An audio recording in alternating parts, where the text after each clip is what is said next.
Hello, everyone, and welcome to the Barrens Chat podcast. I'm Saad, and with me today is my co-host Guck.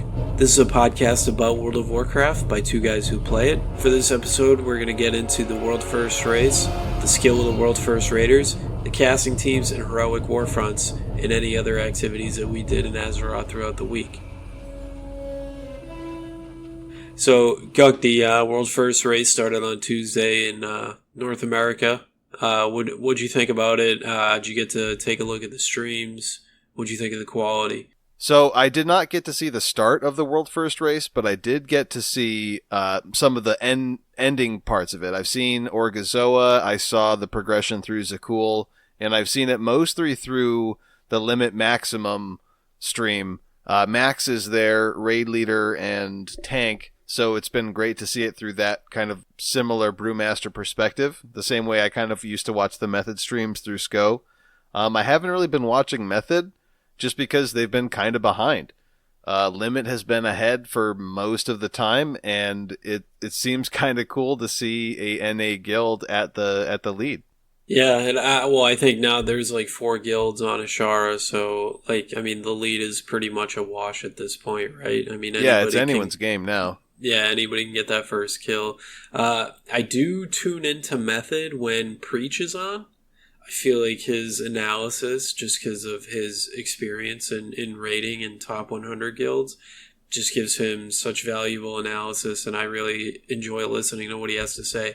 But you're right, the Max stream is awesome because you get a raid leader perspective, you get a guild master perspective, and you hear their comms, so you understand what they're trying to do throughout the fight. I think that's really cool to listen to, and that's really not going on any other stream right now. Yeah, that's the thing. Method has great commentators, and like you said, Preach is probably one of their best ones, but they don't have so much of the live feed from the raiders themselves, and that's what you do get from Limit Maximum stream. That is a big difference, and for me as a viewer, and not just a viewer who's trying to consume this as a kind of spectator sport, I'm someone who plans on doing this mythic raiding when it gets to be my time. As a 2-day guild, we're going to get a lot of loot in between now and when we attempt these bosses, so our strats will be very different, but we will still be doing kind of the similar, maybe some similar guild compositions, maybe some similar boss positioning. A lot of the stuff will be the same, so I'm very interested in seeing what makes progressing through each individual boss difficult.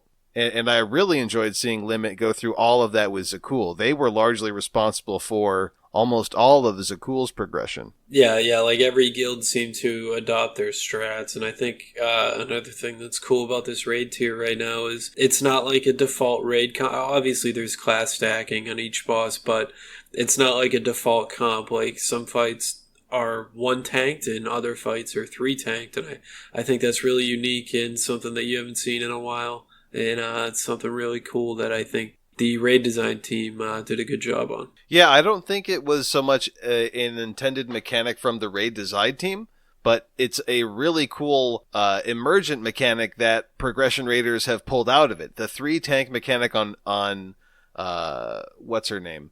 Ashvane, yeah. She makes the tanks take these stacks of Barnacle Bash, and with 3 tanks, you can spread these stacks out, and it makes the fight a lot easier. But then you switch over to a fight like Zakul, where there can be 1 primary tank that takes the physical damage, and then the person who shares that magic damage through the off-tank mechanic in the Zakul fight, for Limit, they actually replace that off-tank with high immunity, high evasion DPS, mostly demon hunters and rogues. To some extent, I think they would put in another class with an invulnerability to just kind of invuln soak some of the big damage, but it was largely done by demon hunters and rogues with their evasion and invulnerability. I thought that was crazy cool. 3 tank and 1 tank strats all being used and used well in progression. It's been a blast to watch. All right, so the bench for these guys, the guys that sit out on certain fights for whatever reason, because maybe their character is an optimum for it, those guys are going to be like the all-star players, and any other guild, even a top 10 guild that isn't like, or a top 25 guild, which I think is insane that these guys that it's not sacrificing pride, but they want to be the best. They want to be a part of the best. And sometimes that means taking a seat for the greater good of, your core team and the raid group.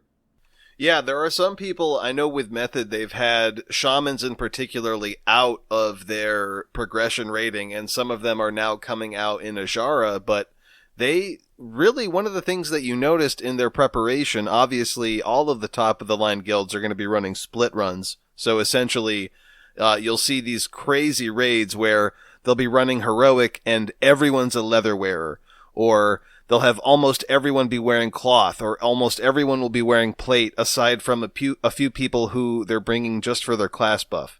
And the goal there is to stack the same armor type and share loot to the people who will be main raiding on that actual armor type, while everyone else is taking it all to that they intend to just funnel gear to someone else. One of the split runs that they didn't run for Method was male. They weren't running male split runs, and that meant shamans and hunters not really getting a lot of their stuff. They did run one male split run, which was very heavy for hunters to get someone a bow, but that wasn't even successful. So it has been kind of interesting to see that from the Method point of view, and it's always interesting, like you said, to see these kind of all-stars come out right at the end, show up in Ajara, show up in the last boss, and just be fucking super useful in the maintenance of that progression. Yeah, it's it's one of those things where I almost feel like personal loot in AP grind really like hurts these guys, right? Because they have to have all these characters at max level. They have to do all this work to get the characters high enough item level to trade items, and I feel like, I mean, it's only 1% of the less than 1% of the WoW population, but that really has to hurt. So another thing I wanted to get into, the skill of these players is out of this world. They're all playing multiple classes at a very high level. They're all maximizing DPS of all their classes, the throughput, and just to put this into perspective, they're killing these bosses so fast. I mean, other than Zakul, which took, well over 100 pulls for everybody that killed him, so standard guilds are going to pull these guys like 300 times, and they're going to way outgear the raid by the time they get there, especially the later bosses in the mythic raid. How many guys are going to need gear out of there other than maybe a trinket or two? I think the huge testament to how good these players are is how much they walk over the introductory bosses. Seeing, for Method, 0 wipes to Savara, 0 wipes to Behemoth, 0 wipes to Radiance of Ajara, that, I think, screams how prepared these guys are. Obviously, they've put the time into their tunes. They've got benthic gear that they've been rolling on so many characters that they've guaranteed that it's got a tertiary stat and a socket. They've got all of the gear preparation. They've got all of the consumable preparation, and clearly they come in not only mechanically sound as great players, but prepared for the specific mechanics of each individual fight, what their specific class has to do, and they do it so well that they don't ever wipe on progression. Like the idea that there are bosses that these people have never wiped on at the mythic difficulty is incredible. Yeah, I mean, that's a good point. I mean, the easy bosses, even for guilds that will get cutting edge, they'll still wipe a handful of times on those bosses. And, getting cutting edge is still probably less than 5% of the WoW population. So it's still a huge accomplishment. And they're that much better than those top players. Yeah, I would say cutting edge every tier ends up going to about 5%. If you look at WoW progress, 5% of guilds will end up with it. And this includes EU, US guilds. So essentially, if you're in a real guild, it's on WoW progress. So if you guys got cutting edge, it's been recorded. And that figure, I think, is pretty accurate. So yeah, again, amongst the top 5%, these are the people who still, against this content that people will never see, largely, they never wipe to it. from day one. People going in with hardly enough heroic loot. One or two, wait, how many? I think 3 new weekly chests or 2 new weekly chests. Some very meager amount of gear. They're going in largely off of 815 gear, and they are dominating. It's incredible to watch.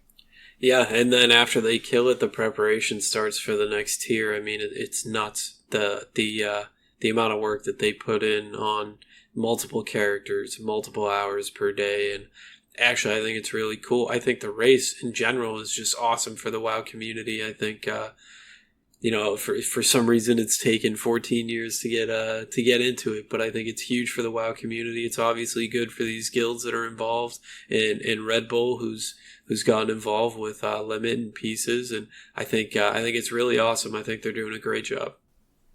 I think at peak times you'll see 20 to 30,000 in Limit stream, 20 to 30,000 minimum at the Method stream, 15 or so thousand just watching Methods go, just watching their tank stream.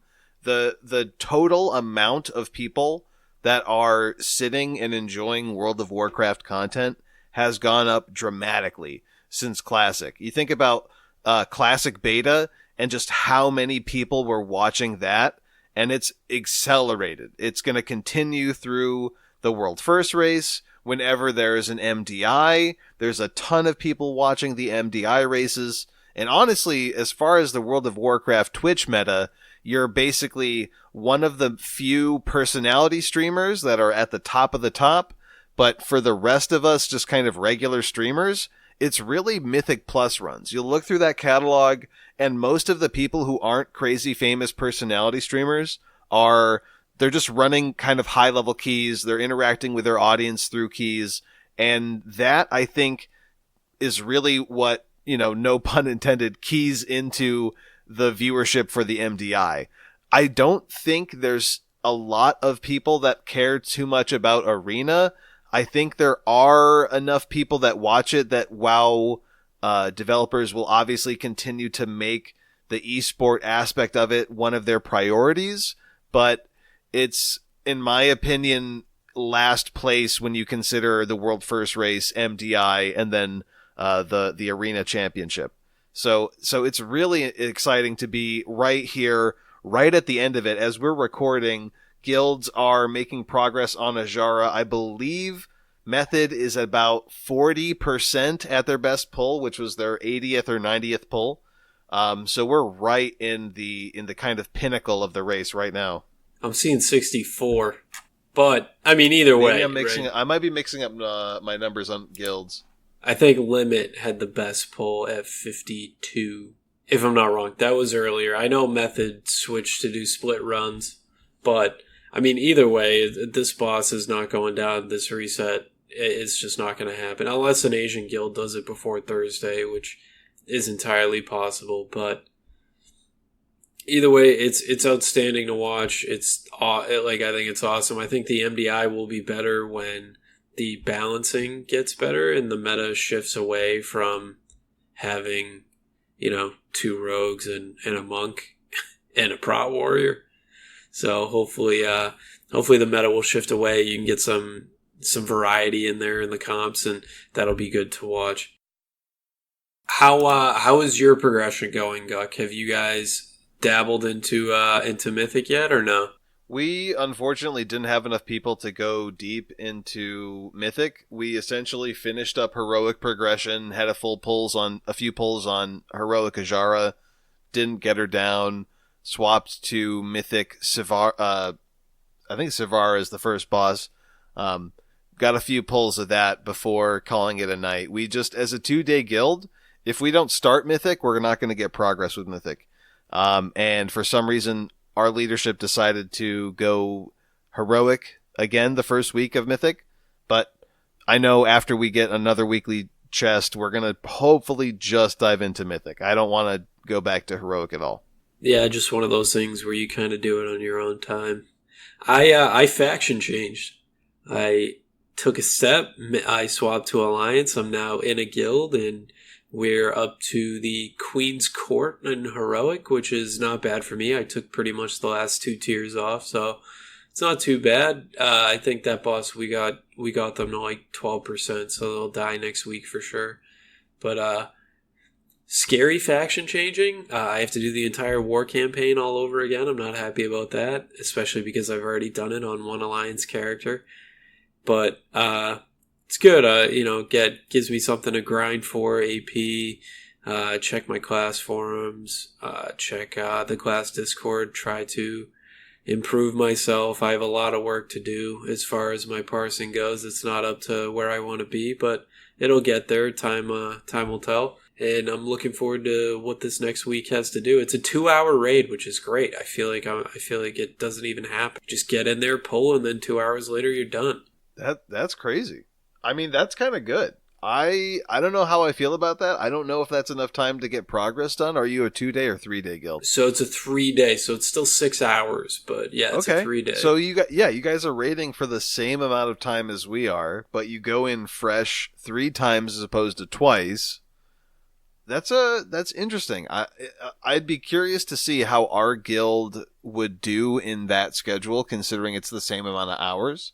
But yeah, you've been liking it though, right? I've absolutely loved it. So I'm kind of new in the guild. I've talked to the other warlock in there, and I've been kind of chatting with him about what he's doing to try to improve myself. And he's kind of new to the guild as well, so 2 new warlocks. But it's been a lot of fun. The raid moves, so at 7:30 Eastern they start pulling, and they stop pulling at 9:30 Eastern at the end of raid time. And I think it's awesome. I think it's great because I have to be up early for work, so it just works out great for my schedule. And honestly, it's not like one of those things where you're grinding through pulls. It's like, if you have like a 3 to 4 hour raid, you're like, God, is this ever going to end? It's like, it's over. You blink and it's over. So it's really cool. It's a new experience. I've never raided for that short amount of time in one sitting before, and I'm enjoying it a lot. And the community is really good too.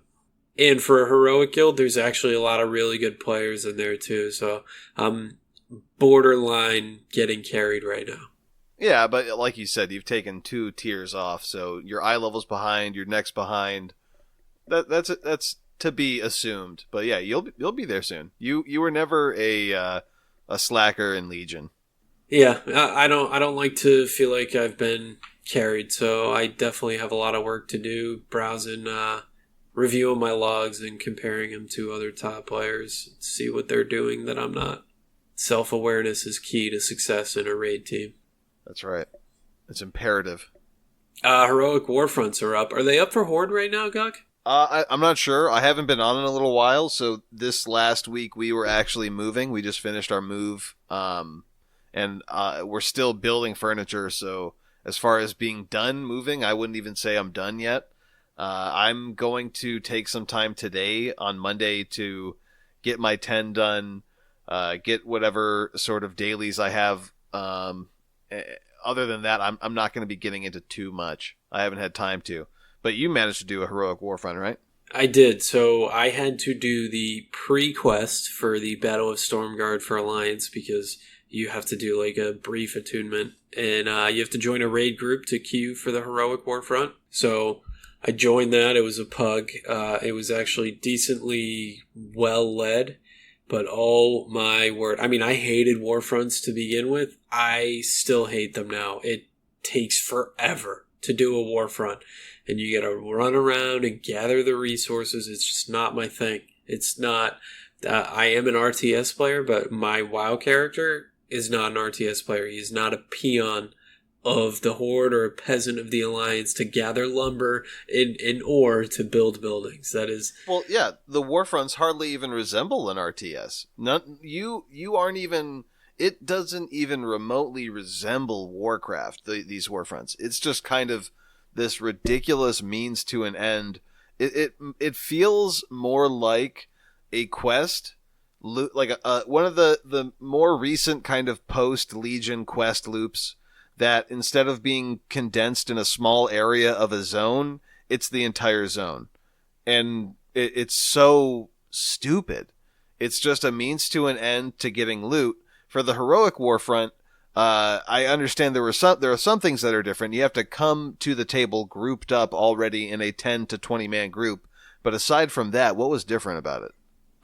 So I haven't really run a Warfront in a while since like I haven't needed any gear out of Darkshore and Dazar'alor, but it it seemed like I mean the mobs take longer to kill, especially the elite like boss mobs, so you can take an area.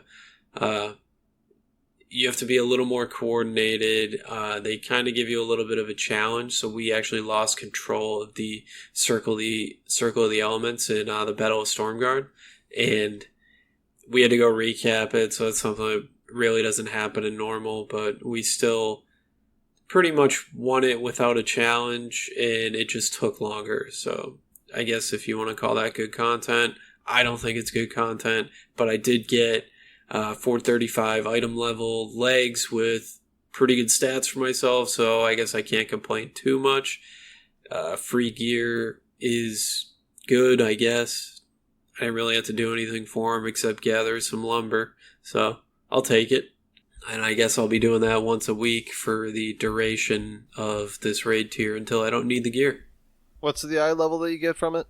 435 is what I got. It didn't Warforge, so I'm assuming that's the base. It's upsetting how high of an eye level that drops for such a boring piece of content. A boring and a simple piece of content. I mean, it's borderline LFR. Yeah, it's like why even do it? The hardest part of that is getting 10 to 20 people who are even interested in doing that together in the same group. And I think the most frustrating thing is, why do people that are playing solo need that gear? You don't. You're doing solo content. You don't need 435 eye level gear. I think giving away gear for essentially minimal effort is not good content for this game. I don't think that having people grind, war fronts and I just think it's bad. I think it's bad for the game. I don't think giving away mythic level gear for minimal effort is a good progression system for the game. Do you think casuals are even going to get into big enough groups to run the heroic warfront? I personally don't think casual people will want to do that. I think this is one of those things that, even though it's kind of casual gameplay and it's not something that anyone has to try hard to complete, the fact that you have to try hard to get the group together and get the content rolling, I think that might be, that might be the barrier to entry that prevents casuals from doing it. I don't know. What do you think? Yeah, so I got lucky last week with my drops, and I'm sitting at like 422 item level, and I just went in the pre-made group finder and searched Warfront, and it was up, and I queued, and I got accepted pretty quick. But I don't know if that was because of my item level. Like, he might have just had auto accept on until he hit 30 people. So I couldn't really tell you, but the group filled up quick. I was like probably the 20th person in there. When we hit 30, he queued. So it could be as simple as that. Just starting a group saying heroic warfront and people will queue, because my guild ran it last night and I didn't have the pre-quest done. So I had to do that this afternoon after work and get into it. But I mean, it's one of those things where, like, if you're doing progression, it's mandatory, but it's bad content, but it's free gear that is probably better than what you have. So guess you'll be doing it once a week until you don't need it anymore. So you didn't play much this week. Did you get everything done that you needed to get done? I did. I feel like I did. I mean, the big necessity that I need to get done is my Mythic 10 for my weekly chest. That's always the priority number one. You need to max out every week. So I have to do that today. I'm considering running my island weekly just to continue ranking up the essence on it. I did get my neck up to level 57 this week, so I'm not really trying to do anything extra for AP, but I am considering running it purely to advance my essence. I think I've been having the most fun mixing and matching my minor and major essences. That's been the closest I've had towards actually enjoying character progression in retail WoW. Yeah, I think the Essence system is great, but unfortunately I hate the AP grind, and I think that's a terrible system. So, but the Essences are awesome. I think it makes, tinkering with your class a lot better, a lot more intricate, and that's fun to me as well. Yeah, considering where BFA was before Essences, it is incredible how necessary something like this was, because the game was just so flat. There just wasn't anything good about the game. Nothing was redeeming. Yeah, it's a step in the right direction. I think there's a lot of work to be done, but they're headed in the right direction. And I will say this: I've enjoyed Retail WoW so much that I haven't changed my mind on Classic, but I'll probably play it more casually while I focus on Retail until there's like a lull in the content. Yeah, the good thing with even though we're both rating for 6 hours, me rating on 2 days will allow me to pursue retail and classic at least pretty seriously. The way that I'm set up in retail, I don't have to do a lot every week to get stuff done. I do stuff now more or less to min max, but I'm ahead of the vast majority of my raid team. As a 2 day raid guild, we don't attract a lot of people who are going crazy improving their tune. Those people are in 3, even 4 day raid guilds because they really want to push cutting edge early in the tier. They want to not necessarily do the world first race. We're not even close to those people, but there are guys who want to push content before the end of the tier. I mean, we were raiding on Jaina right up until the release of Eternal Palace, so we're right around that level. Um, it's interesting because I don't know what will take more time, whether or not rating 2 days in retail, will that be not enough time? Will that take away too much time from Classic for that to even be meaningful? I'm hoping I can find a good balance, but the balance between those two is going to be the big kind of focus for me in WoW after August. I'm with you on that. I think you make a good point.